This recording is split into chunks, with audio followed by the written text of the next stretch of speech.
cela sera glorieux quand, délivré des douleurs, je verrai sa face.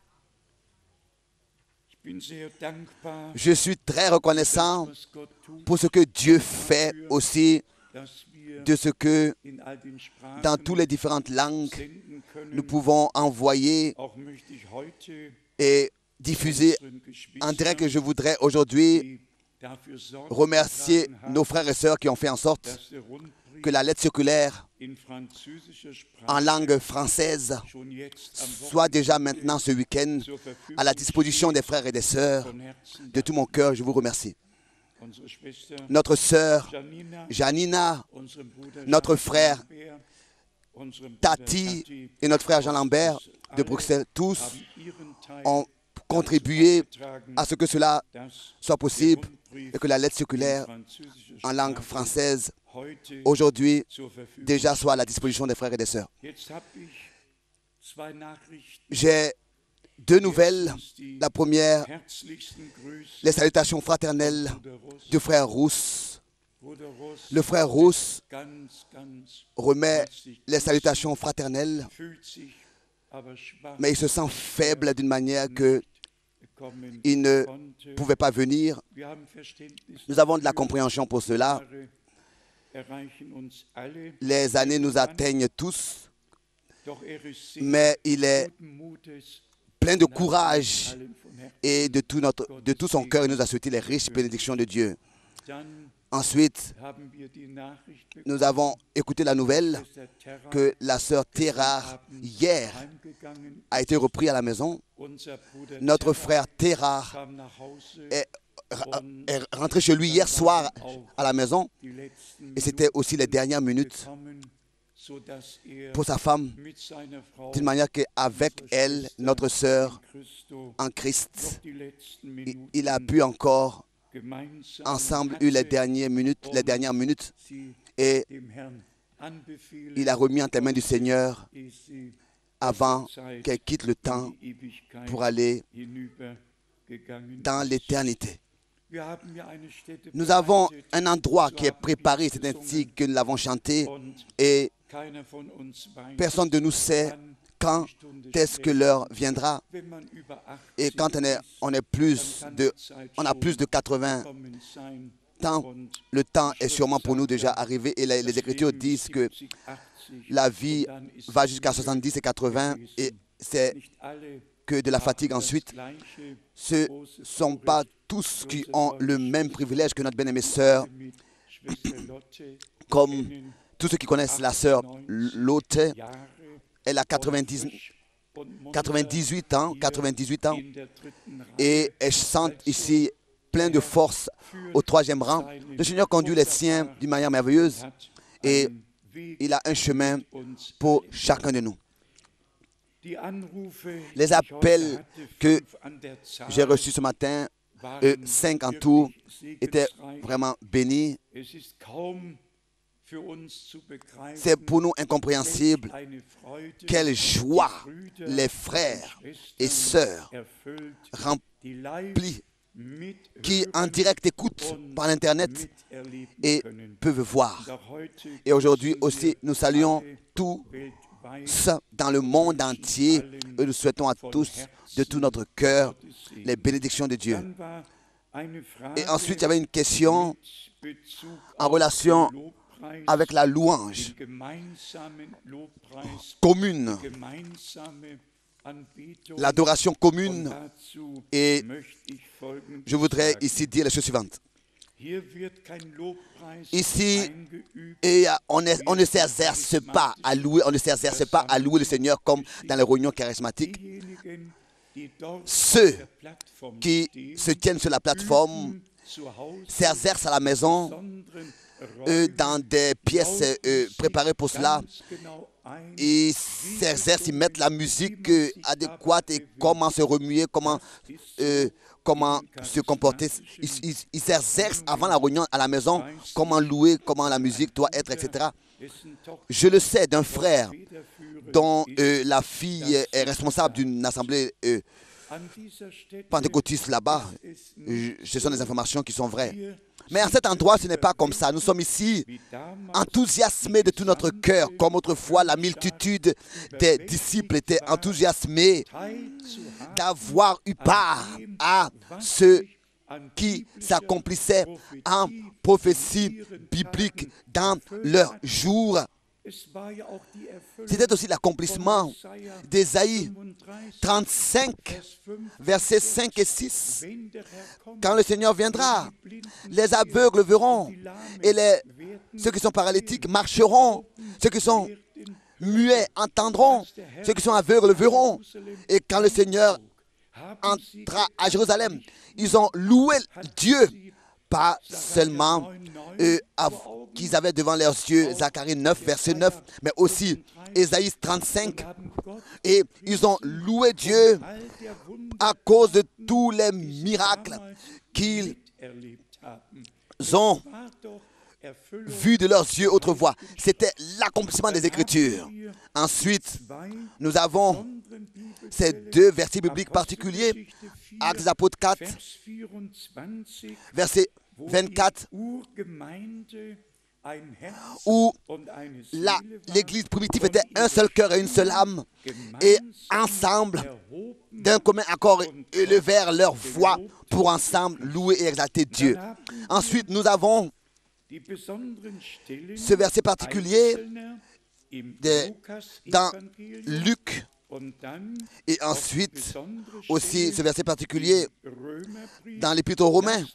Je voudrais, dans l'évangile de Luc, lire les deux versets de louange qui sont même chantés, pas seulement prononcés comme ça, mais chantés.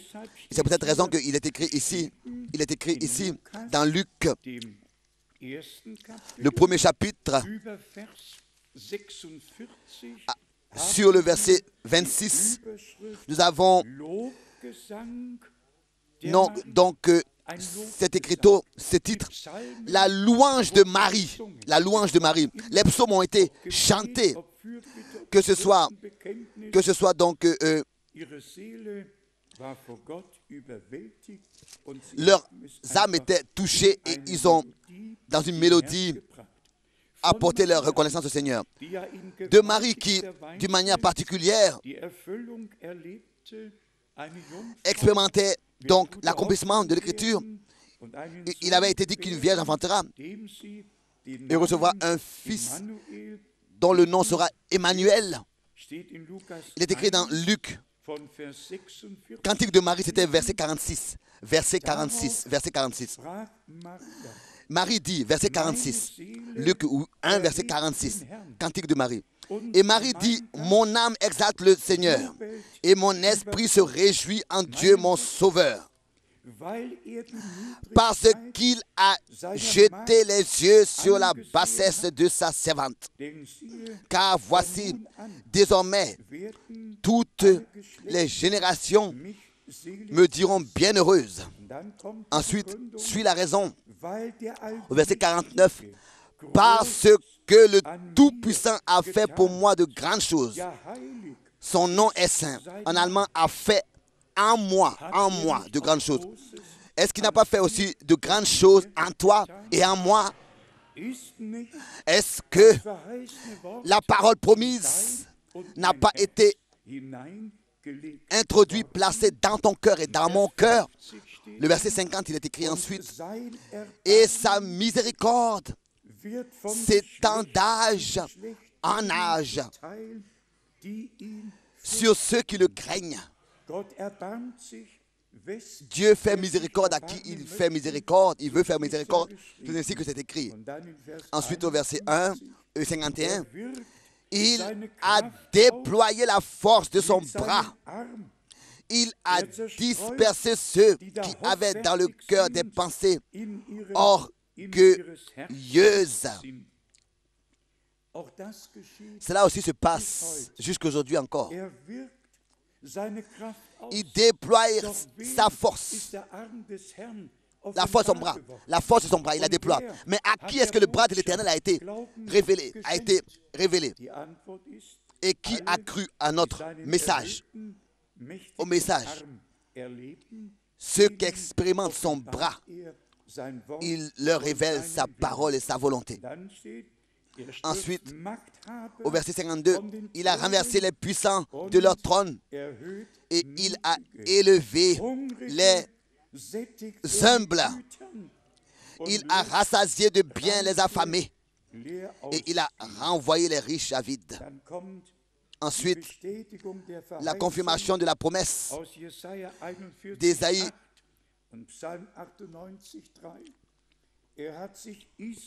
Le psaume 91, 3 et Ésaïe, comme il est dit ici, il a secouru Israël, son serviteur, et il s'est souvenu de sa miséricorde.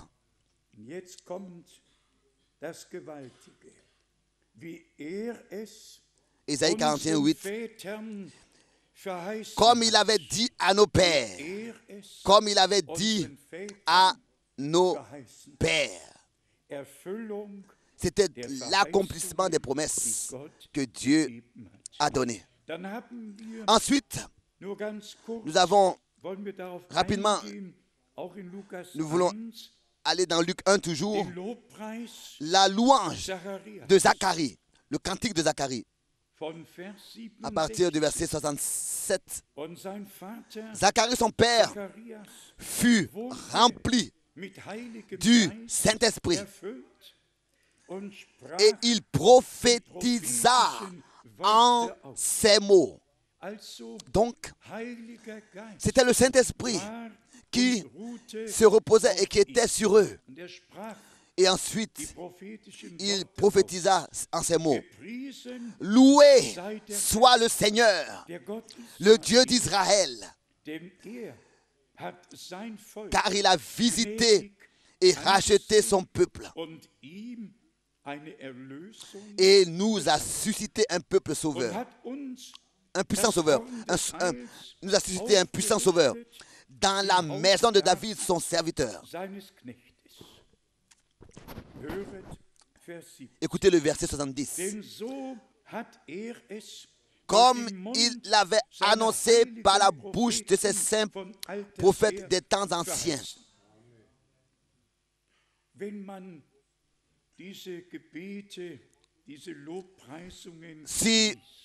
Quand on lit ces cantiques, ces prières, ces louanges, on ressent ce qui s'est passé dans ces hommes qui avaient part à l'accomplissement des promesses.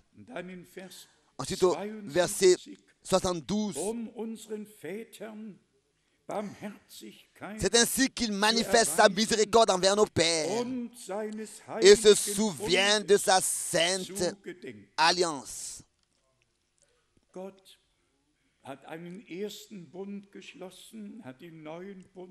Dieu a fait une première alliance et une deuxième alliance. Il a dit, après ces jours, je ferai une nouvelle alliance avec vous. Je vous donnerai un nouveau cœur et un nouvel esprit, une nouvelle vie par la grâce de Dieu. Dieu a réellement confirmé la parole qu'il avait donnée par les prophètes à l'avance. Ensuite, au verset 76 et 77, en relation avec Jean-Baptiste, que lui aussi, il avait sa place dans la Bible, dans l'accomplissement de ce que Dieu faisait autrefois. Et cela a sa place. L'ordre biblique de notre Seigneur et des ministères que Dieu a établis dans l'Église est important.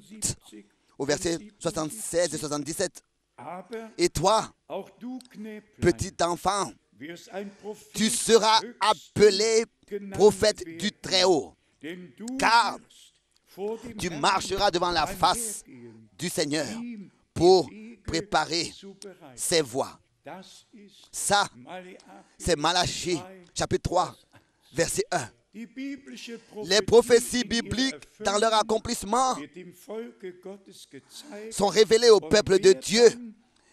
Et celui qui ensuite est conduit dans l'adoration, dans la louange, dans la reconnaissance, qui est inspiré par l'Esprit, il ne pourra pas se détourner et passer à côté de ce que Dieu a promis et a fait, mais il l'exprimera dans sa louange et dans son adoration.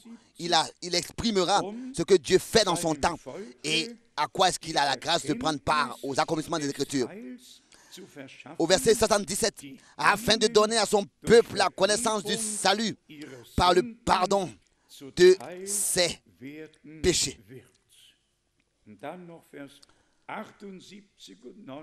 Ensuite, le verset 78 et 79. Grâce aux entrailles de la miséricorde de notre Dieu, encore aujourd'hui, c'est ainsi que, grâce aux entrailles de la miséricorde de notre Dieu, en vertu de laquelle le soleil levant nous a visités d'en haut, pour éclairer ceux qui sont assis dans les ténèbres et dans l'ombre de la mort. On a vraiment seulement besoin d'aller à Isaïe 9, verset 2, pour diriger nos pas dans le chemin de la paix. Bien-aimés frères et sœurs, hier, nous avons considéré les paroles des Saintes Écritures disant que Dieu a fait la paix. La lettre de condamnation est déchirée, le prix est payé, les fautes sont payées. Le sang de l'agneau, le sang pour l'Église de la Nouvelle Alliance a coulé. Et tous ceux qui de l'Ancienne Alliance appartiennent à cette œuvre sont aussi inclus en elle dans le grand dessein du salut de notre Dieu. Dans l'Ancien Testament, on a attendu le Messie et on l'a souhaité voir sa venue. Et dans le Nouveau Testament, nous regardons à ce qui s'est passé sur la croix à Golgotha. Pour nous qui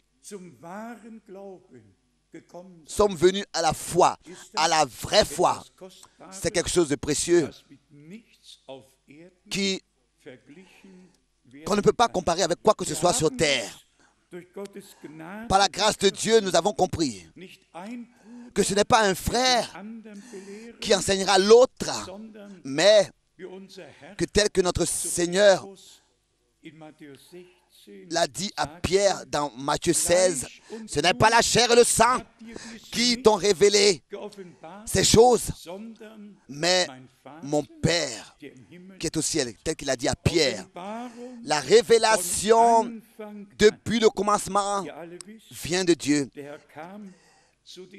Nous voyons que le Seigneur vint aux siens et les siens ne l'ont pas reconnu, n'ont pas connu. Et si ensuite Dr. Leyden écrit que lors de la première venue du Christ, 109 prophéties ont trouvé leur accomplissement. Je n'ai pas compté leur nombre, lui il les a comptés. Imaginez-vous, pour un moment, plus de 100 prophéties se sont accomplies lors de la première venue du Christ. Et le Seigneur et Rédempteur était lui-même personnellement parmi eux. Et malgré tout, ils ne le reconnurent pas parce que les scribes et pharisiens les ont égarés par leurs interprétations. Le peuple croyait les interprétations de ces hommes. C'est peut-être raison qu'ils n'ont pas pu reconnaître l'accomplissement des Écritures. C'est la même chose encore aujourd'hui. Le peuple écoute les interprétations. Et c'est peut-être raison qu'ils ne peuvent pas reconnaître la parole originale. Ensuite, nous avons déjà la différence entre ceux qui sont déterminés par Dieu pour la vie éternelle et pour faire un pas de plus. Faire la différence entre ceux qui sont déterminés à prendre part à la première résurrection, à l'enlèvement, au festin des noces, et entre ceux qui, lors de la deuxième résurrection, selon Apocalypse 20, au verset 11, seront ensuite agréés. Il est écrit, n'est-ce pas, cette fois, dans Apocalypse 2 et 3,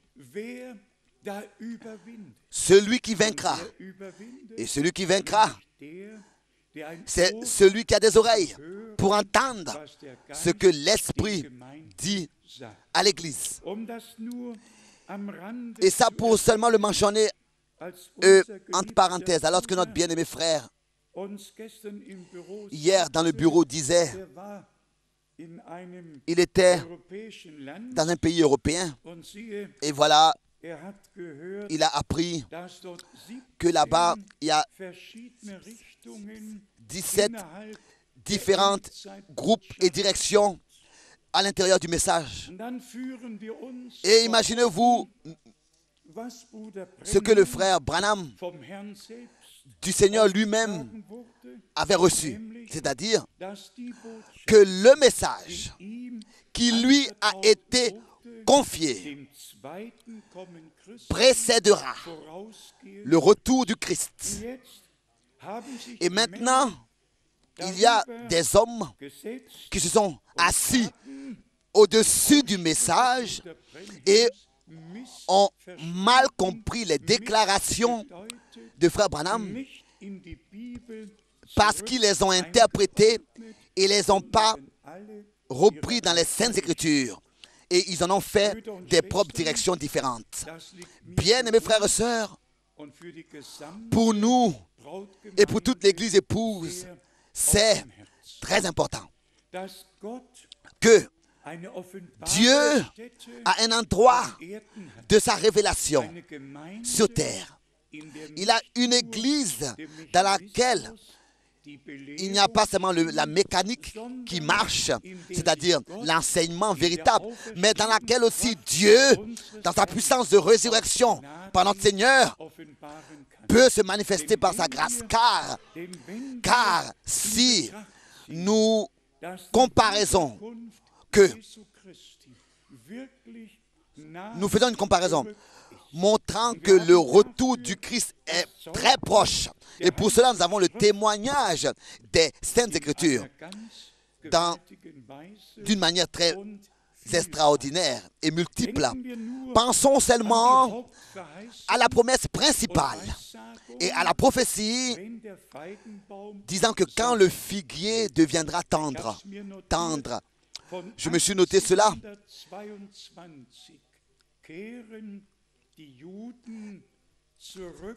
Les Juifs, depuis beaucoup d'années, reviennent dans le pays de la promesse.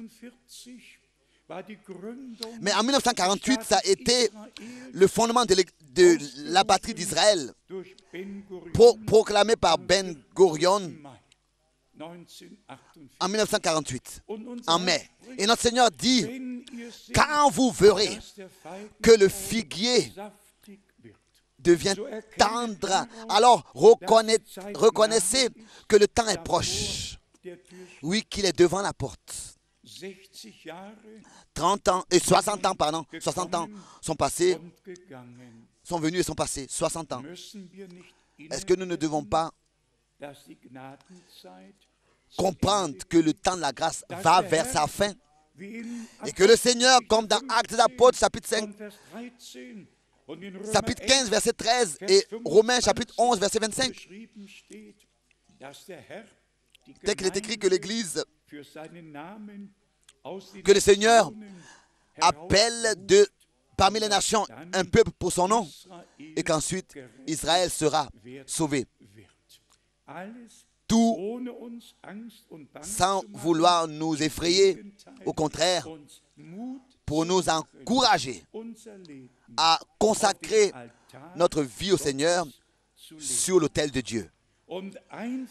Et simplement expérimenter la vie du Christ. Je me suis encore noté 2 ou 3 versets qui aujourd'hui sont devenus encore très importants pour moi. Et je voudrais remercier mon bien-aimé frère Dietmar de Augsbourg. Il m'a donné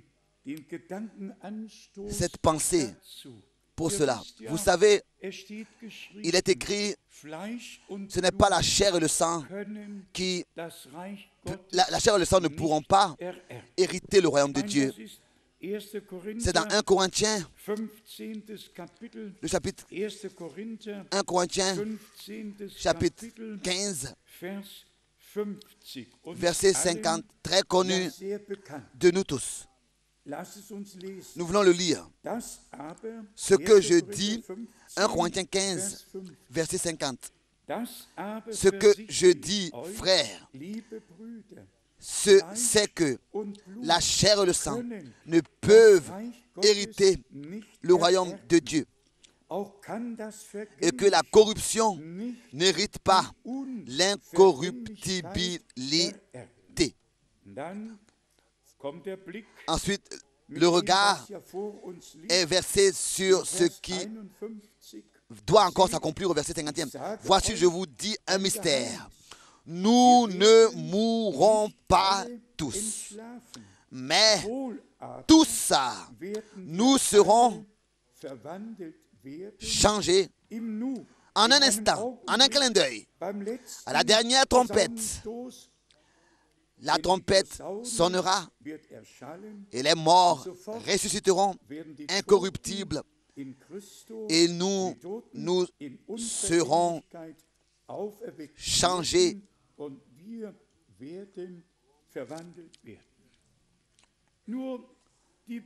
Seulement une remarque, telle que nous l'avons déjà entendue,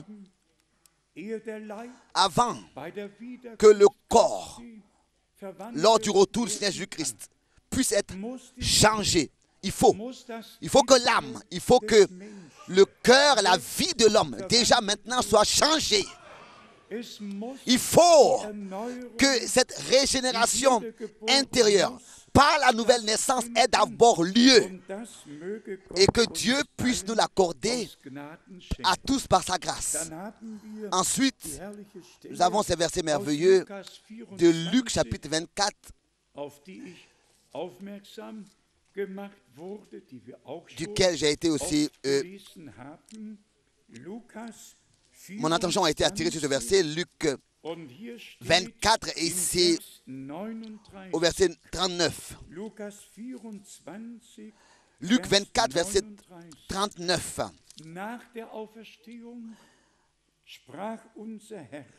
Après sa résurrection, le Seigneur dit ici, « Voyez mes mains et mes pieds. C'est bien moi. » Ici, en allemand, « Je suis ici corporellement. Je suis ici corporellement. C'est bien moi. Touchez-moi et voyez, un esprit n'a ni chair ni os, comme vous voyez que j'ai. » Qu'est-ce que vous remarquez ici? Est-ce que quelque chose vous a été clair? Après la résurrection, dans le corps du Seigneur, il n'y avait pas de sang. Avec le sang, notre Seigneur est allé dans le sanctuaire céleste avec son sang. Après sa résurrection, après la transformation, nous n'avons plus besoin de sang dans notre corps. Mais la vie qui est dans le sang, qui était dans le sang, maintenant, ce ne sera pas un corps de chair avec des cellules de sang dans un corps de chair. Nous serons transformés tel que c'était dans Genèse, dans le jardin d'Éden, à partir du verset 26 jusqu'au verset 28 du premier chapitre, que Adam, d'abord, avait été créé à l'image de Dieu. Et c'est seulement après, dans Genèse chapitre 2, verset 7, que celui qui avait été créé a été formé de la terre dans un corps. Il a été placé, ce qui avait été créé auparavant a été placé dans un corps de chair qui avait été formé de terre. C'est ainsi qu'ici nous avons le plan de la rédemption devant nos yeux. Alors que le Seigneur avait visité Abraham dans Genèse chapitre 18, il a mangé et il a bu avec lui. Ce n'était pas un corps de chair et de sang, mais c'était le corps spirituel dans lequel il pouvait apparaître visiblement, dans lequel il pouvait être visible et même dans ce corps manger et boire. Ensuite, nous avons les versets merveilleux qui parlent de la rédemption, c'est-à-dire que la chair et le sang ne peuvent pas hériter le royaume de Dieu, ne peuvent pas. Et c'est pour cette raison que notre Seigneur est venu dans un corps de chair et de sang. C'est pour cette raison qu'il est venu, pour que la chair et le sang soient sauvés, pour d'abord donner pour la chair et le sang sa vie, et pour que ce corps de chair et de sang nous soit ôté et que nous recevions, et qu'il soit transformé et que nous recevions un corps de résurrection. Lisons cela dans Hébreux, le chapitre 2. Hébreux, chapitre 2, à partir du verset 14. Ainsi donc, puisque les enfants participent au sang et à la chair, il y a également participé lui-même. Et maintenant arrive, il a lui-même également participé lui-même, afin que par sa mort, il rende impuissant celui qui avait la puissance de la mort, c'est-à-dire le diable. Nous repartons avec cela à Genèse chapitre 3 et au verset 15. Dans la chose principale, alors que Dieu le Seigneur disait, j'établirai une inimitié entre toi et la femme, entre ta semence et sa semence. Il y avait ces deux semences déjà depuis le commencement, mais les deux étaient dans un corps de chair et de sang. Et c'est pour cette raison que le Seigneur, dans un corps de chair et de sang, a dû venir pour racheter tous ceux qui avaient été prédestinés en tant que filles et filles de Dieu, pour les racheter et nous accorder sa propre vie qui était dans son corps de sang, dans son corps de chair, qui a été apporté en sacrifice. C'est sa vie qui a été apportée en sacrifice par ce corps pour nous racheter et pour que nous puissions la recevoir. En relation avec l'œuvre accomplie de la rédemption que nous avons lu au verset 14 d'Hébreux 2. Ensuite, il est écrit au verset 15 d'Hébreux 2, Hébreux 2, verset 15. Ainsi, il délivre tous ceux qui, par crainte de la mort, étaient toute leur vie retenus dans la servitude. Ensuite, Hébreux, le chapitre 9, pour nous montrer que notre Seigneur a porté son sang dans le sanctuaire céleste et que le sang de l'agneau de Dieu, encore aujourd'hui, parle pour nous et est sur le trône de la grâce encore aujourd'hui, et que le sang de l'agneau, jusqu'à l'achèvement, la perfection de l'Église épouse, produira en nous tous son effet. Car c'est comme ça que c'est écrit dans Apocalypse 12, au verset 11. Ils ont vaincu par le sang de l'agneau, par la parole de leur témoignage. Donc, tout à sa place. Ici,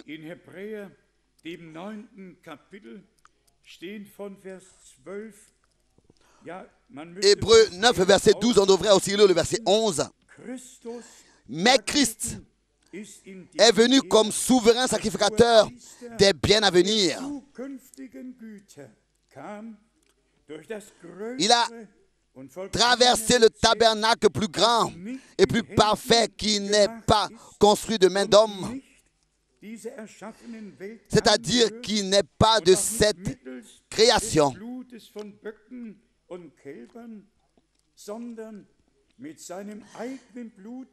Et il est entré une fois pour toutes dans le lieu très saint, non avec le sang des boucs et des veaux, mais avec son propre sang, ayant obtenu une rédemption éternelle.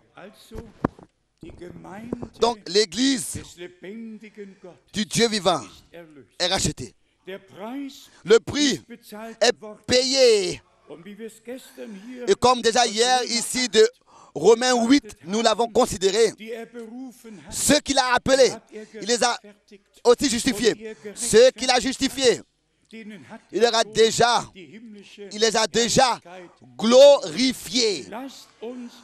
Nous voulons croire, comme le dit les Écritures, et pour pouvoir entrer dans la bénédiction de ces choses, pas avec oui, mais est-ce que nous allons l'expérimenter ou pas? Non, c'est accompli. C'est accompli. Nous avons déjà été glorifiés. Et c'est ainsi que Dieu a lui-même donné la garantie que nous serons auprès de lui par sa grâce. Alléluia. Il a donné déjà la garantie que nous serons auprès de lui dans la gloire. Donc, avec son propre sang, dans lequel était la vie de Dieu, il est monté dans le sanctuaire céleste. Et son sang parle pour nous.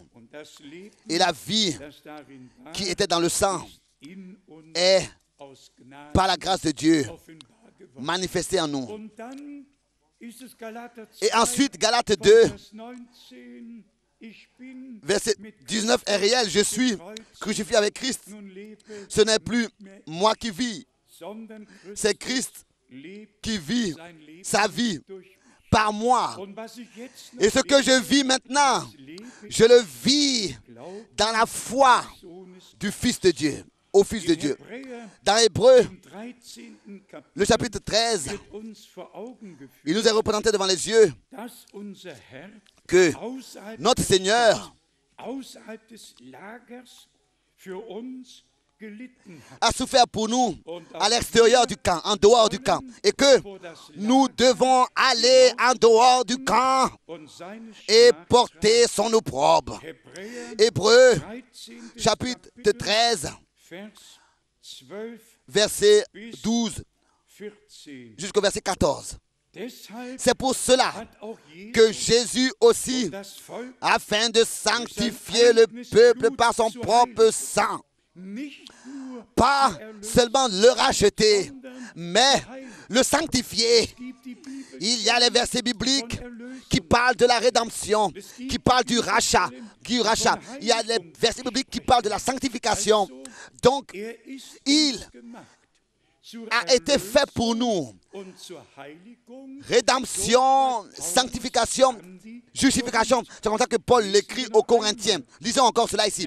Hébreux 13, verset 12. C'est pour cela que Jésus aussi, afin de sanctifier le peuple, et cela par son propre sang, il a souffert hors de la porte. Sortons donc pour aller à lui hors du camp en portant son opprobre. Et ensuite la constatation au verset 14. Car nous n'avons point ici-bas de cité permanente, mais nous cherchons celle qui est à venir. On peut lire dans Hébreux 11 que Abraham cherchait cette ville dont Dieu en est l'architecte.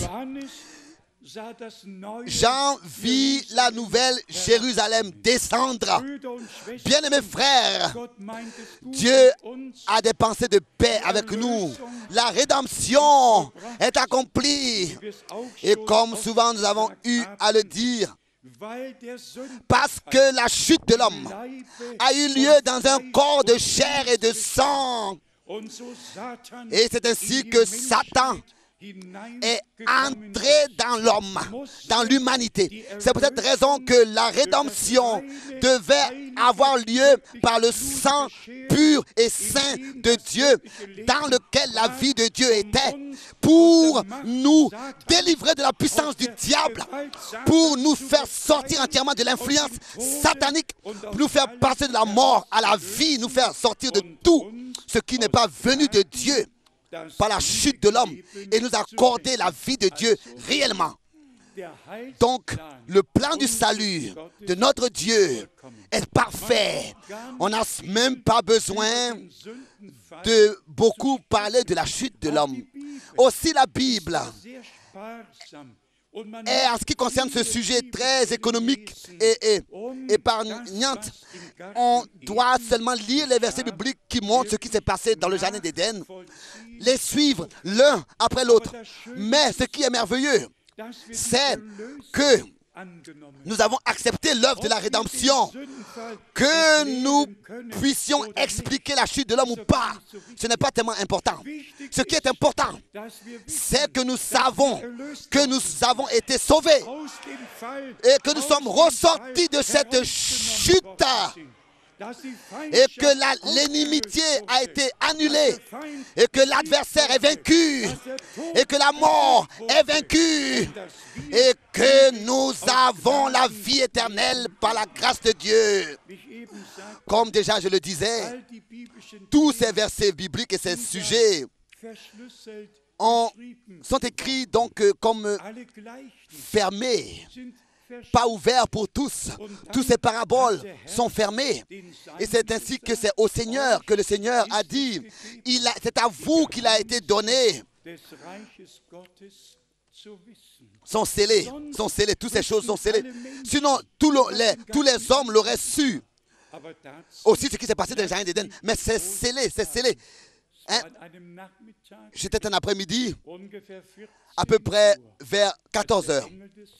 Quand l'ange de l'Éternel se tenait dans la pièce et exactement disait à frère Branham et lui montrait les versets bibliques et lui disait exactement ce qui s'est passé dans le jardin d'Éden.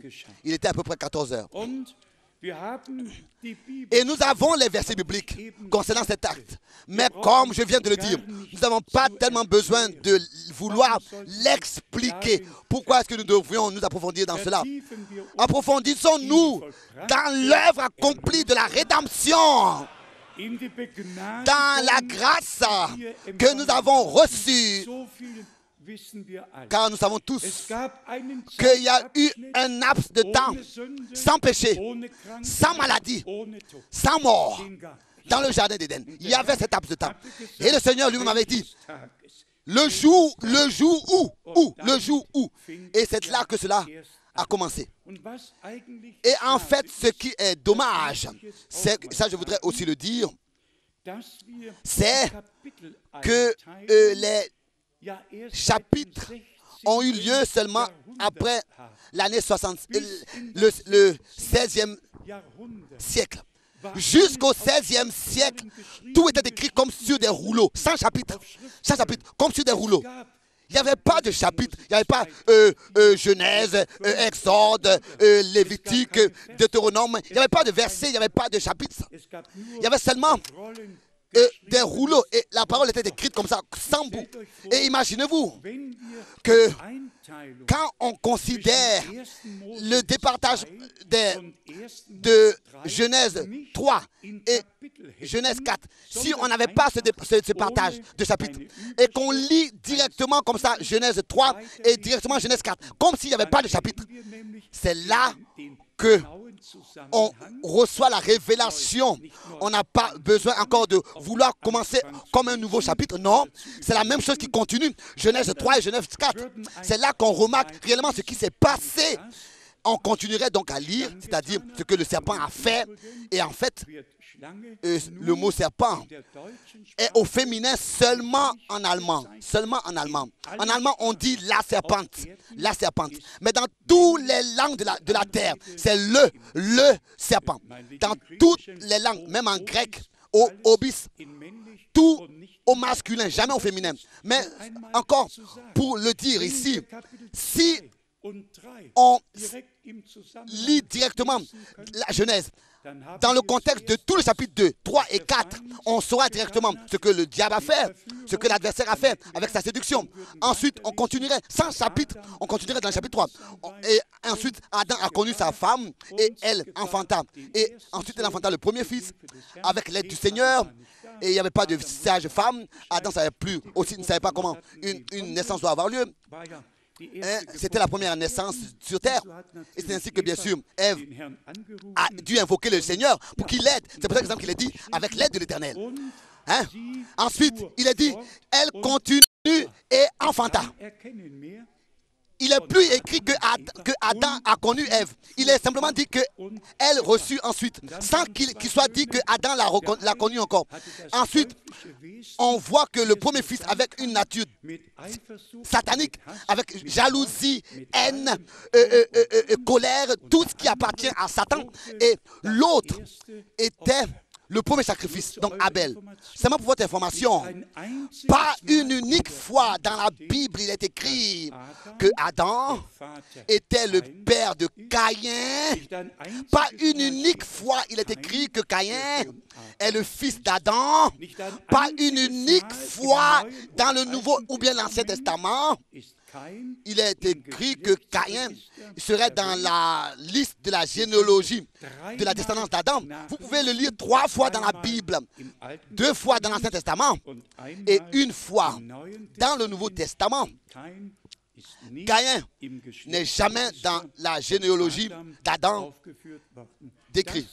Seulement pour votre orientation, pour vous montrer que Dieu a envoyé un prophète dans notre génération pour ne pas seulement nous révéler le dessein du salut de notre Dieu, mais pour aussi nous introduire et nous montrer comment est-ce que la séparation de l'homme et Dieu a eu lieu, comment en fait la chute de l'homme a eu lieu et pourquoi est-ce que la rédemption était nécessaire de cette manière, c'est-à-dire dans un corps de chair.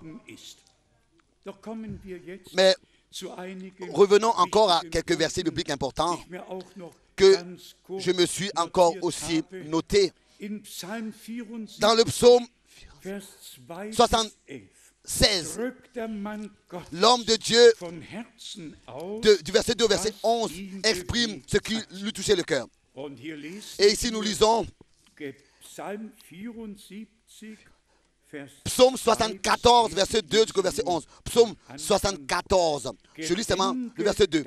Souviens-toi de ton peuple, en allemand de ton église, de ton assemblée, que tu as acquis autrefois, que tu as racheté comme la tribu de ton héritage. Psaume 74, verset 2.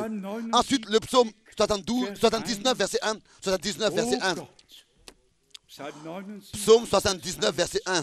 Oh Dieu, les nations ont envahi ton héritage. Elles ont profané ton saint temple.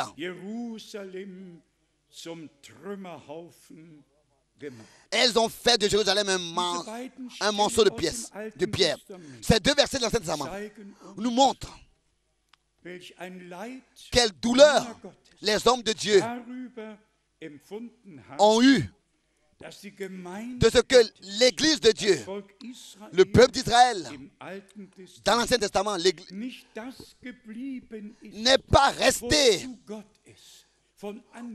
dans les choses pour lesquelles Dieu l'avait déterminé depuis le commencement. C'est-à-dire que Dieu avait dit, j'habiterai, je marcherai parmi vous et je serai votre Dieu.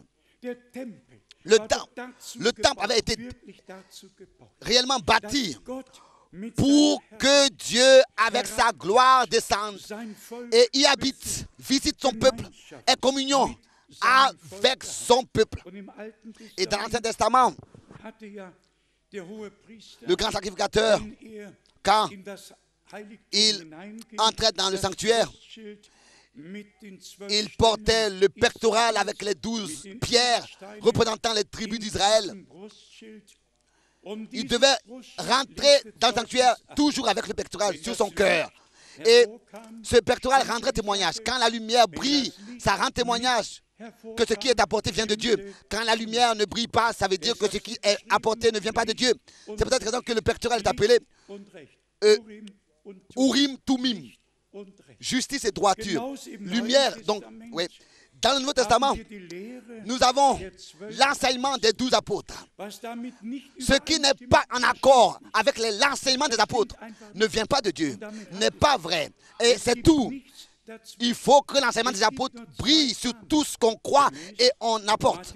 C'est pour cette raison que dans Matthieu 13, le Seigneur a semé la bonne semence et la semence qui a produit son fruit, la bonne semence qui a produit son fruit, ce fruit-là, ce sont les fils et les filles du royaume. L'adversaire, lui aussi, par ses interprétations, semé sa propre semence. Et les deux, sur le même champ, et les deux semences ont porté du fruit.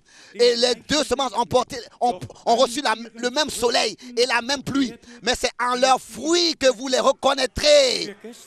Comme déjà hier, nous avons eu à le dire, l'inimitié, l'adversité a été une fois pour toutes pour les vrais enfants de Dieu ôtée. C'est fini pour les vrais enfants de Dieu. Là où il y a encore de l'inimitié parmi les frères, c'est l'adversaire qui est derrière tout cela. Mais là où il y a la réconciliation, le pardon et l'amour, là c'est l'Esprit de Dieu. Car c'est là qu'il y a la grâce et le salut. Tous vous connaissez la parole de Matthieu 16, verset 16 au verset 19. Moi, je bâtirai mon église. Alléluia. Vous connaissez tous la parole de 1 Timothée, chapitre 3, au verset 15.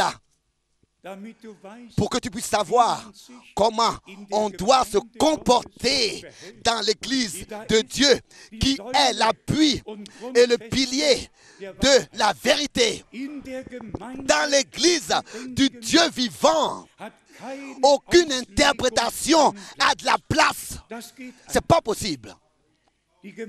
L'église du Dieu vivant est constituée de fils et de filles de Dieu, nés de nouveau par la semence précieuse, incorruptible, par la puissance du Saint-Esprit. Et c'est ainsi qu'ils sont ravis, établis dans le royaume de Dieu, pour seulement croire, comme dit les Écritures. C'est au frère Branham, comme hier nous l'avons lu, qu'il a été dit que la loi de la reproduction a été depuis le commencement donnée déjà dans Genèse chapitre 1. Il est dit que chaque semence produit que selon son espèce. Ça, c'est jusqu'aujourd'hui encore ainsi.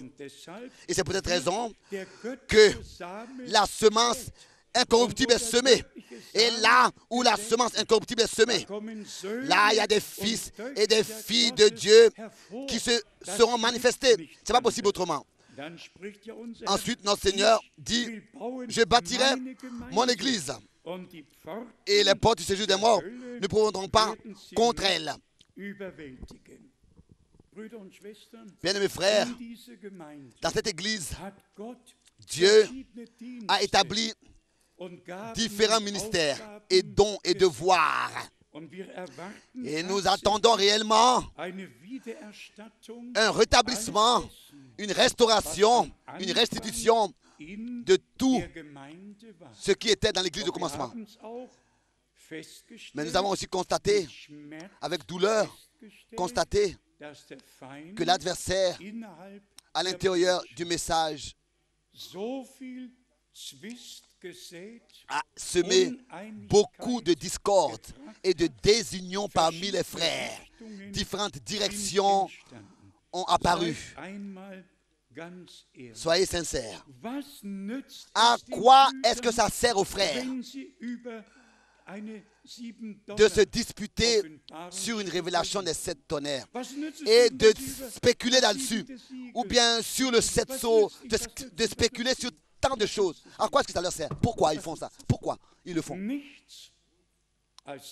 C'est rien d'autre que perdre son temps.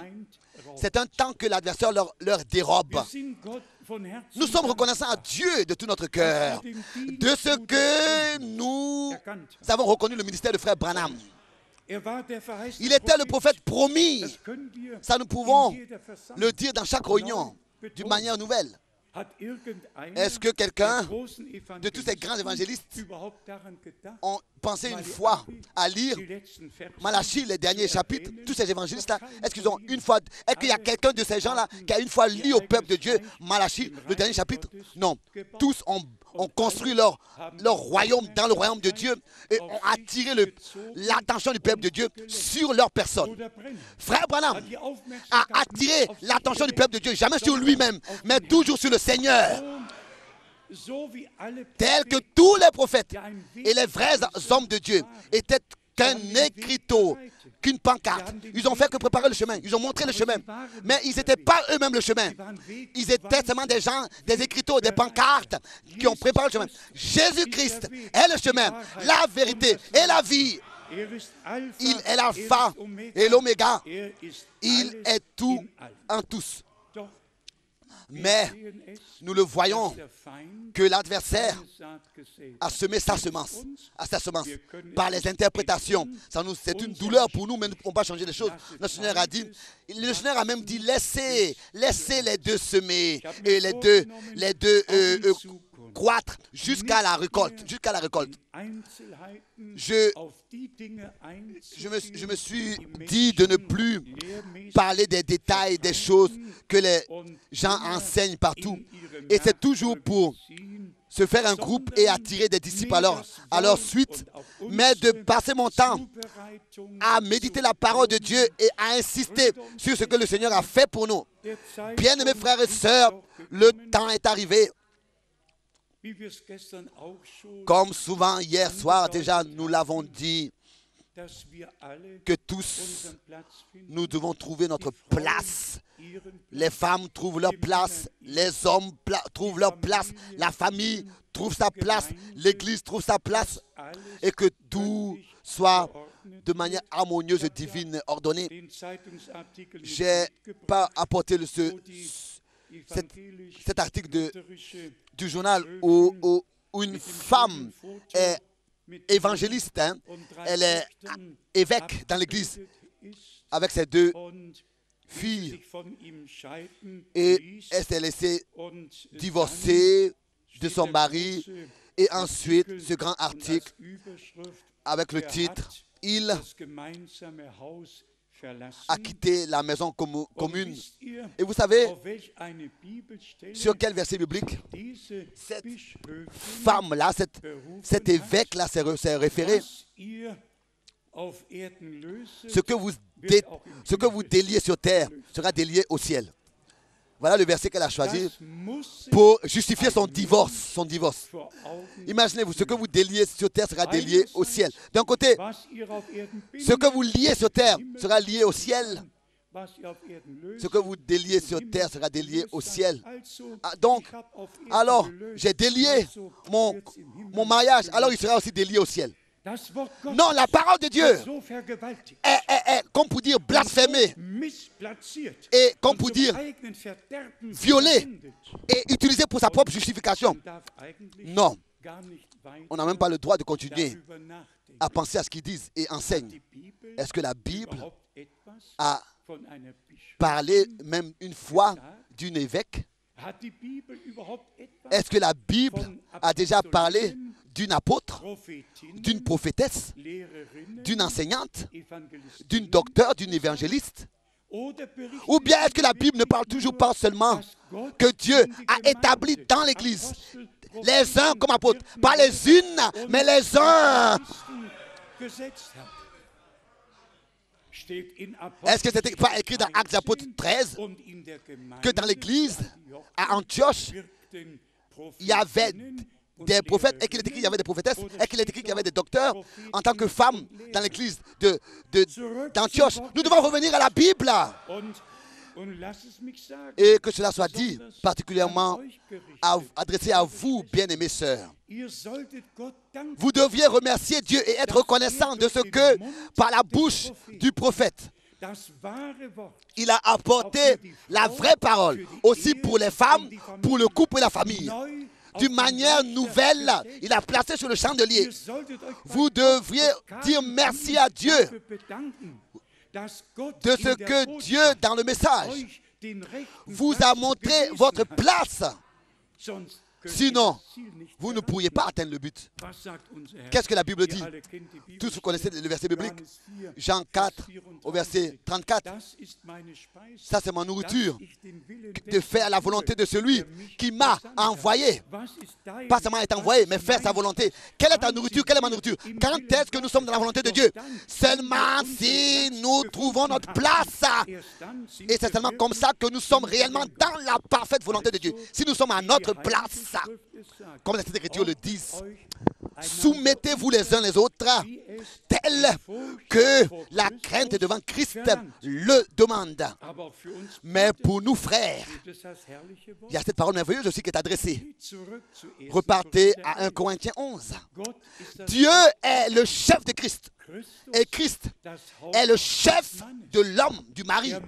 Le mari est le chef de la femme. Ça, c'est l'ordre divin. Et nous devons aussi nous soumettre. Il faut que Christ soit notre chef. Réellement, nous devons nous soumettre en toutes choses à notre chef en tant que mari. Et les femmes doivent se soumettre en toutes choses à leur mari. Si elles sont mariées, elles doivent se soumettre. Tel que le mari doit se soumettre à Christ. Ce n'est pas possible autrement. Imaginez-vous que si à la maison nous n'avions rien d'autre que des disputes et des querelles et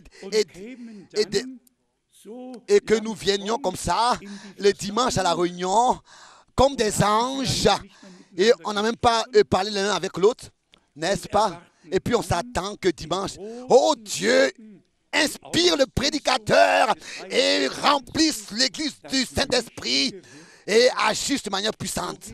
Non, non, non, non, non, non, non, c'est pas comme ça.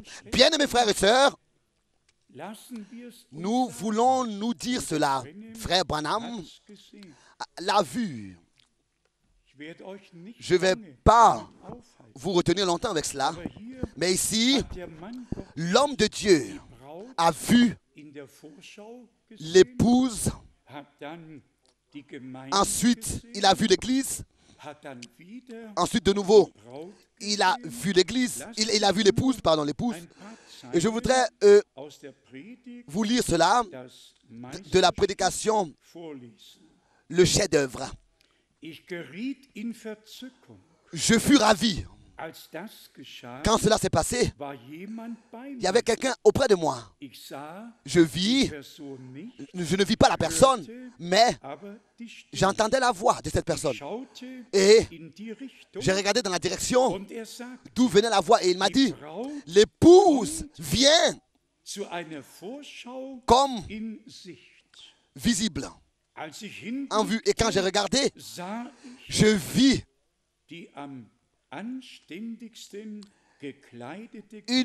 un groupe de femmes habillées le plus décemment qu'on pourrait l'être, habillées décemment. Chacune d'elles semblait être habillée de manière différente que l'autre. Tous avaient de longs cheveux, de longs... Leur chemise était longue et de longues robes. Elles étaient tous vierges, à peu près 20 ans. À peu près 20 ans. Restons là un moment. Tous, vous savez ce qui est écrit dans Job 33, verset,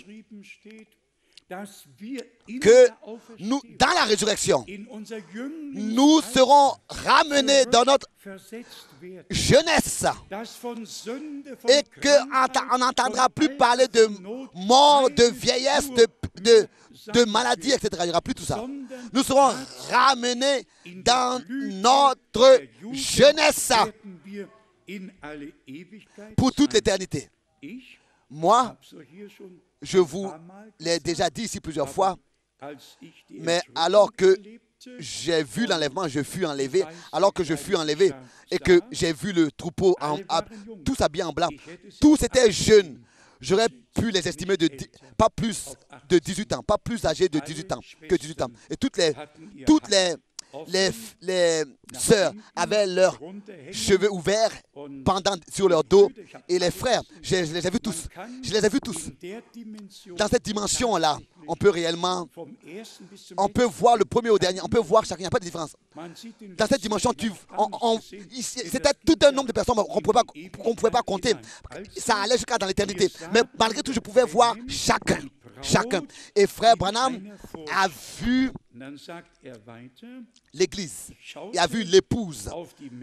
Et il a dit, je regardais les hommes et ensuite il m'a dit même, à qui est-ce que tu regardes? Et j'ai dit, je regarde la Bible. Et j'ai dit, ça c'est la vérité. Je l'ai vu. Je peux que dire que ce que j'ai vu. Je ne sais pas ce que tout cela signifie, mais je dois vous le dire seulement. Ensuite, cette phrase de ce côté, celui qui me parla se tenait près de moi, se tenait à mes côtés. L'épouse était constituée de personnes aimables et pleines d'amour. De telles personnes, je n'en ai jamais vu de toute ma vie. Et à peu près une douzaine, ou bien elle semblait être plusieurs, enfin, une douzaine ou bien plus de personnes. Ensuite, ce groupe qu'il avait vu, qui sont passés devant lui, aimables, jolis, elles étaient de différentes nations. Et nous avons, n'est-ce pas, terresтрement des pays avec des habits différents qui représentent le pays. C'est ainsi que frère Branham les a vus. Chaque fille était représentée un pays. Et imaginez-vous maintenant la chose suivante. Comme chose suivante, il disait qu'il a vu le groupe américain. Et frère Branham, c'était l'église. Il a dit, je suis américain. Mais elle m'a rendu malade. Je suis pas, j'ai pas pu, je ne peux pas exprimer ce que j'ai vu parce que nous sommes ici un groupe constitué de femmes et d'hommes. Vous allez devoir lire entre les lignes. Alors que ces femmes s'approchaient, il n'a pas dit l'épouse, mais l'église. D'abord, il a vu l'épouse, ensuite, il a vu l'église une fois, mais il a vu l'épouse deux fois. Il faut faire la différence. Alors que ces femmes s'approchaient, vous pouvez vous-même, dans la prédication, le chef-d'œuvre, lire la description et reconnaître toujours le message. Elles étaient conduites par une sorcière, Et celle qui les conduisait était une sorcière. Elle avait un long nez comme ça, et une longue bouche. Vous savez que Dieu a montré aussi, a parlé au prophète toujours par des images, toujours en parabole à des images. Cette femme-là avait une longue bouche et un long nez. C'est bien si à la maison, vous-même, vous lisez cette prédication. Cela a eu beaucoup de choses à me dire. Que c'était une sorcière. Donc, elles ont été ensorcelées. Et ils ont pu continuer à faire les choses comme ils le faisaient auparavant. Mais pas dans l'église. Mais pas dans l'épouse. Ensuite, frère Branham revu encore une fois l'épouse. Et ensuite, il mentionne l'Allemagne. Oui. Ici, les Allemands sont mentionnés. Et il a dit, concernant l'Église, c'était des dames orgueilleuses. Elles me regardaient en passant. Et j'ai observé que chacune d'elles était habillée différente que l'autre. l'une d'elles qui marchait à peu près derrière, tous avaient de longs cheveux. Et elles étaient donc roulées derrière. Ici, nous avons les sœurs. Elles sont toujours, donc, elles ont les cheveux comme ça, pas ouverts, mais roulés. Et il a dit, ça pourrait être une Allemande. Donc, je l'observais. Et quand elle s'est éloignée, la deuxième et les trois dernières sont venues. Et je leur ai dit quelque chose. Et elles essayaient de nouveau. Elles essayaient de revenir dans le pas. Elles essayaient de revenir dans le pas. Et après que je les ai vues, la vision fut terminée. Bien, mes frères et sœurs, je ne vais pas entrer dans les détails de ces choses. Mais nous aussi, en tant qu'Église, réellement, nous passons par les chemins les plus difficiles. La place sur la terre pour l'Église n'est pas à Rome ou bien à New York, mais là où Dieu a accordé sa parole, là où il a accordé un mandat divin pour porter la parole de Dieu dans le monde entier. C'est la place, donc le lieu d'attaque de l'adversaire et la demeure du Très-Haut. J'espère que vous comprenez. 19 fois, Israël a été toujours de nouveau. Jérusalem a été 19 fois détruite. Pourquoi? Parce que c'était la ville que Dieu avait choisie. La sainte ville de Dieu. C'est peut-être raison qu'aujourd'hui encore, il s'agit toujours de Jérusalem. Et quand frère Branham a vu l'épouse, selon qu'elle était habillée, il a dit c'est sûrement une Allemande. Et il lui a parlé pour qu'elle puisse revenir sur le pas. Et l'adversaire a réellement essayé de détruire. Essayer de détruire. Oui, il vient seulement pour détruire. Mais le Seigneur, lui, il vient pour que nous puissions avoir la vie et la voir en abondance. L'adversaire a le devoir de détruire. Et nous remercions Dieu de ce qu'il ne pouvait pas détruire. Aussi en 79, l'adversaire n'a pas pu détruire. Non, ce n'était pas possible. Dieu a détendu sa main sur tous et le fera jusqu'à dans toute l'éternité. Nous sommes passés par des chemins, par des épreuves très difficiles et qu'elles deviennent encore plus difficiles. Sûrement ce sera ainsi. Mais hier, c'est la seule chose que je voudrais vous mentionner sans vous trop vous occuper avec cela. Du frère Branham, j'ai dit quelque chose hier en ce qui concerne donc les problèmes d'impôts. Et il a dit 3 fois le mot Christtown. J'étais tellement brisé, Christtown. J'étais brisé. Il ne pouvait plus prêcher.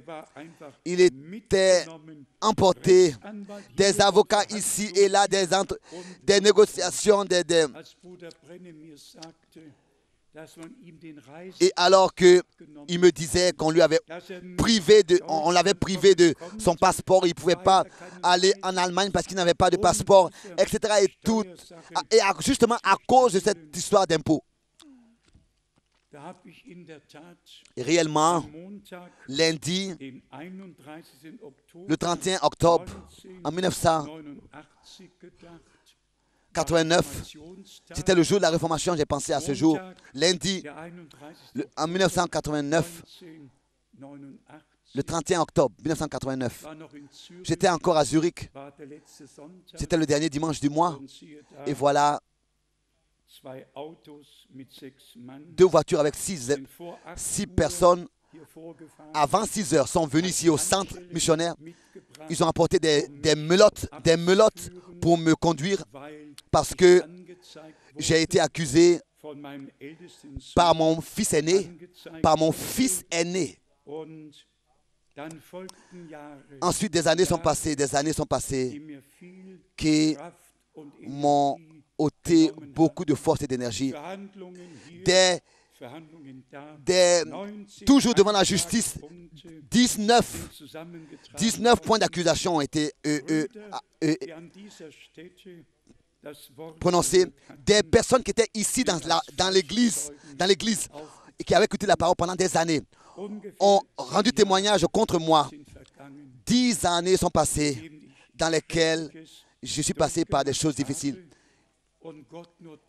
Et je peux que remercier Dieu de ce qu'il m'a conservé et m'a fait grâce et m'a accordé sa grâce. Si vous saviez tout ce qui est lié à un mandat divin, à un ministère promis dans la Bible, vous penserez encore plus à moi tous les jours de votre vie. 6 frères en tout qui, comme faux témoins, ont dit des choses qui n'étaient même pas vraies. 6 personnes qui habitent ici à Krefeld, 2 de la Suisse, qui aussi ont été inclus dans cette affaire. Je vous dis, c'était des années. Et malgré tout, je dois pour l'honneur de Dieu dire que je n'ai pas manqué un seul voyage ou bien je n'ai pas eu besoin d'annuler un seul voyage. Durant toutes ces années, j'ai continué à voyager tel que cela était dans mon calendrier, durant toutes les années, dans le calendrier de Dieu, durant toutes ces années où j'avais des nuits nocturnes. Mais ensuite, il y a eu donc le 7 janvier, où même le journal de Krefeld a sorti cela. Alors que tout ce que nous avions comme document est privé, tout nous a été privé. Tout ce que nous avions pour le centre missionnaire, des caisses ont été transportées et privées. Des documents nous ont été privés, nous ont été confisqués. Ont été saisis. Et donc les 19 points d'accusation ont été lus. Et des documents ont été saisis, des caisses ont été saisies. Alors j'ai levé ma main après l'accusation et j'ai demandé dire quelque chose. Et cela a été permis. Et après que de manière très brève et quelques minutes, j'ai dit ce que j'avais dans le cœur. Le juge s'est levé, le souverain s'est levé, de Düsseldorf s'est levé et a dit, dans 20 minutes, il y aura l'annonce du jugement qui aura lieu. Le résultat, ils se sont retirés pour se conseiller. Et après 20 minutes, donc tous les juges sont revenus, sont rentrés, se sont assis et le juge s'est levé et a annoncé la délivrance de tous ces 19 points d'accusation. Alléluia! Pas un seul point. La délivrance de tous les 19 points. Et les accusateurs devaient payer le prix de tout. Devait payer le prix de toutes ces accusations. Dieu veille pour son peuple. Et si j'ai dû passer par ce chemin difficile, alors j'ai passé par ce chemin difficile et je continue à le faire sans me plaindre dans mon cœur contre qui que ce soit. Je fais que porter de la douleur pour chacun. Et la douleur, je voudrais particulièrement les pères, les mères, je voudrais vous la témoigner. Je ne le dis pas parce que je porte de la douleur pour moi. Je le dis seulement parce que vous aussi, vous soyez informés. Vous écoutez, n'est-ce pas, je ne sais pas, toutes sortes de choses, en calomnie dans le monde entier. Mon fils aîné qui m'a accusé à cause de ce que sa maman lui a ordonné de dire et de faire, qui donc voulait me voir, sa maman voulait me voir en prison. Jusqu'aujourd'hui encore, mon fils ne m'a jamais invité pour prendre une tasse de café. Il habite dans cette ville. Je connais sa maison. Je ne connais même pas sa maison. Je n'ai jamais vu sa maison ni de l'extérieur ni de l'intérieur. Je ne sais pas où il habite. Mais il attend l'enlèvement. Il attend la transformation. Il parle du message. Tous les jours de sa vie, il prêche. Il a une église ici à Krefeld. Non, ce ne sera pas possible. Même à mon anniversaire, de ces 10 petits-enfants que j'ai, pas un seul a le droit d'avoir communion avec moi. Pas un seul a le droit de m'appeler. Ils disent que je suis l'antichrist. Je suis celui qui séduit l'épouse. Ils disent, il y a 9 points d'enseignement qu'ils ont contre moi. Et il y a 9 points de tout ce que je serai. Vous pouvez vous imaginer quelle douleur je porte. Et je vous dis, c'est là le premier week-end du mois de cette année. Pensez à moi. Et si l'un de ces gens-là n'est pas allé trop loin, parfois on pourrait avoir l'impression que c'est trop tard. Mais nous voulons quand même tout penser à tous dans la prière.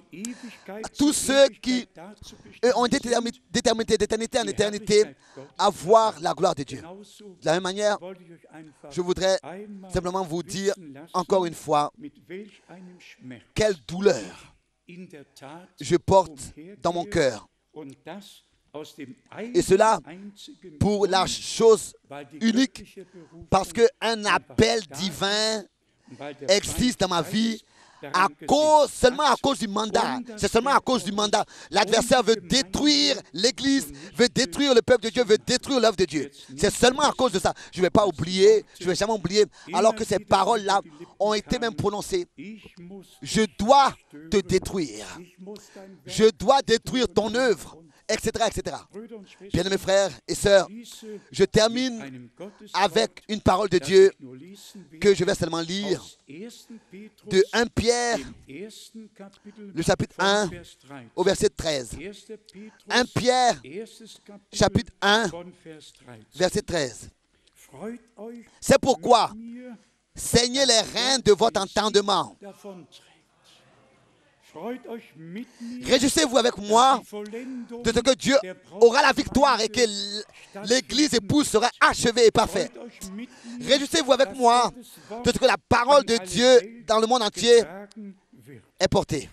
Réjouissez-vous avec moi de ce que Dieu a son chemin, même si nous devons passer par l'opprobre la plus difficile. Nous porterons la croix. Ensuite, nous allons la changer avec la couronne. Nous portons maintenant la croix. Ensuite, nous allons la changer, les changer avec la couronne. 1 Pierre chapitre 1 au verset 13. 1 Pierre chapitre 1 verset 13. C'est pourquoi saignez les reins de votre entendement. Soyez sobres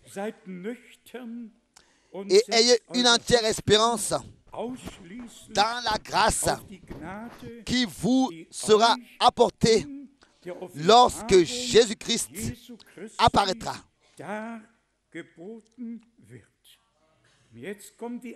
Ensuite suit cela adressé à nous tous. Comme des enfants obéissants, ne vous conformez pas aux convoitises que vous aviez autrefois quand vous étiez dans l'ignorance. Mais, puisque celui qui vous a appelé est saint, vous aussi soyez saints dans toute votre conduite. Que Dieu le Seigneur puisse nous l'accorder à tous, à toutes les sœurs, à tous les frères. dans le couple, dans la famille, dans l'Église, que réellement nous puissions trouver notre place. Et cela dans la plénitude de l'obéissance de la foi, dans la plénitude de l'introduction du modèle biblique, pour que le bon plaisir de Dieu puisse se reposer sur nous tous et que nous allons de l'avant joyeux. Je suis sincère, depuis quelques jours, avec un nouveau courage et une nouvelle force, je suis rempli. Et je remercie Dieu pour cela. Et je demande à tous d'oublier ce qui n'appartient pas directement à la prédication de la parole de Dieu. Je vais aussi demander que les frères puissent l'ôter de cette réunion. J'ai seulement voulu dire ces choses ici, dans l'assemblée locale, pour que vous puissiez un peu plus porter encore ma vie dans la prière et mon ministère. Et c'est ainsi que je vous dis merci à vous tous. Et je voudrais aussi, lors de cette occasion, à vous tous, et particulièrement vous tous, en Allemagne, en Suisse et en Autriche. Ces trois pays, depuis le commencement, ont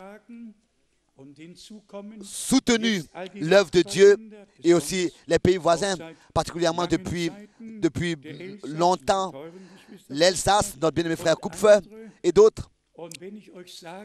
Et si je vous disais quel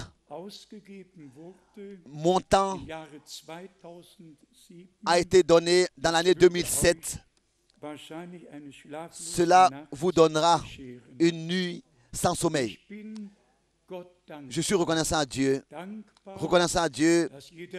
de ce que chaque reçu pouvait être payé, chaque voyage pouvait être payé, tous les frais ont pu être couverts et il est resté encore suffisamment. Vous n'avez pas besoin de vous inquiéter. Il est resté suffisamment. Dieu le Seigneur vous bénisse aussi en ce qui concerne ce point pour votre fidélité, d'une manière que le travail dans le royaume de Dieu et la propagation du dernier message divin peut avoir lieu dans le monde entier. Que le Dieu Tout-Puissant laisse luire sa face sur vous, sur nous tous, et nous accorde sa paix et sa bénédiction dans le saint nom de Jésus-Christ. Amen. Levons-nous pour remercier le Seigneur. Je ne sais pas si aujourd'hui nous aurons le courage de le faire ensemble. Mais nous voulons le faire, remercier, louer le Seigneur ensemble de ce qu'il nous a porté, de ce qu'il nous a gardé, de ce qu'il nous a aidés, de ce que nous pouvons demeurer dans sa parole et que réellement il nous a privilégiés de porter sa merveilleuse parole. Nous allons aussi prier, avant de prier pour tous les frères qui, dans les différents pays et langues, prêchent la même parole, portent la même parole. Que Dieu puisse les bénir tous. Prions ensemble. Père Céleste, nous te remercions de tout notre cœur pour ta fidélité, pour ta parole merveilleuse et sainte. Nous te remercions pour ta présence, pour toutes tes bénédictions. Nous te remercions de ce que tu parles avec nous et que tu es avec nous dans toutes les difficultés, dans toutes les épreuves. Bien-aimé Seigneur, tu as béni, tu as béni, tu as aidé.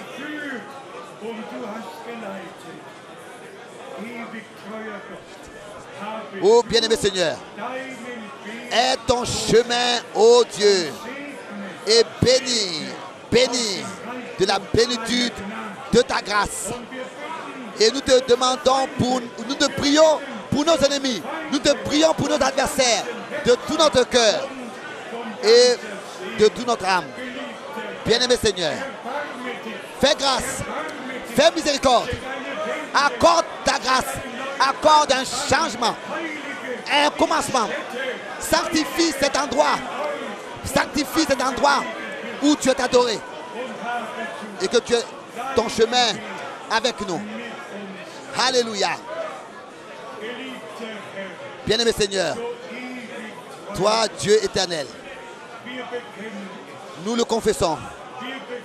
Nous le confessons. Si tu n'avais pas été pour nous et avec nous, tout aurait pris fin. Mais tu étais avec nous et tu resteras avec nous. Tu as béni et tu continueras à le faire. Et l'adversaire sera placé sur ton marchepied. Lui qui voulait détruire, qu'il soit détruit dans le saint nom de Jésus-Christ. Et que tous ceux soient délivrés de la malédiction dans le saint nom de Jésus-Christ. Oh grand Dieu, oh grand Dieu, oh grand Dieu, oh grand Dieu. Alléluia. Grand Dieu.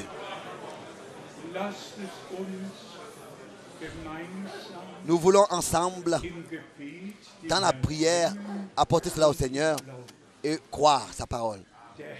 Le Seigneur est venu pour détruire les œuvres du diable. Dans le psaume 110, il est écrit que tous les adversaires seront placés sur son marchepied, sous son marchepied.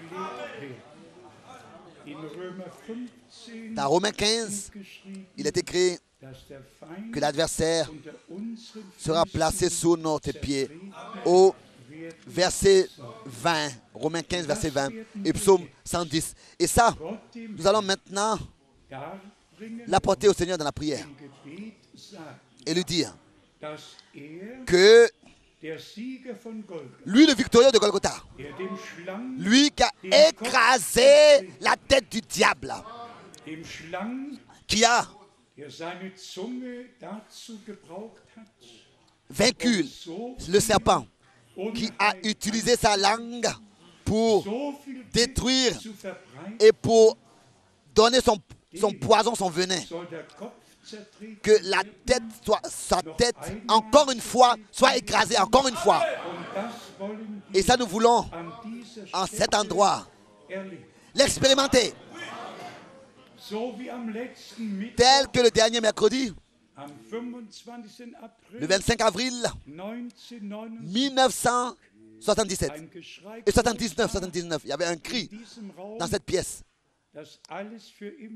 que tout est terminé. Tout est fini, qu'aujourd'hui, en ce jour, cela soit annoncé que Dieu a fait un nouveau commencement par sa grâce. Parce que Satan a dit par une femme, mais ce que Dieu a dit par sa parole, que cela se passe dans le saint nom de Jésus-Christ, dans le merveilleux nom de Jésus. Bien-aimé Seigneur, nous ne sommes pas ici pour nous défendre. Nous sommes ici pour défendre la parole de Dieu avec la responsabilité de dispenser justement et correctement ta parole et la propager dans le monde entier et la porter. Oh bien-aimé Seigneur, aie ton chemin avec ton Église et bénis d'aujourd'hui d'une manière surnaturelle. À partir d'aujourd'hui, d'une manière surnaturelle. Couronne-nous tous de grâce et de miséricorde. Et l'œuvre de tes mains te soit remise. Tu as achevé l'œuvre de la rédemption et tu achèveras l'œuvre Tu as achevé l'œuvre de la création et tu achèveras l'œuvre de la rédemption avec ton retour merveilleux.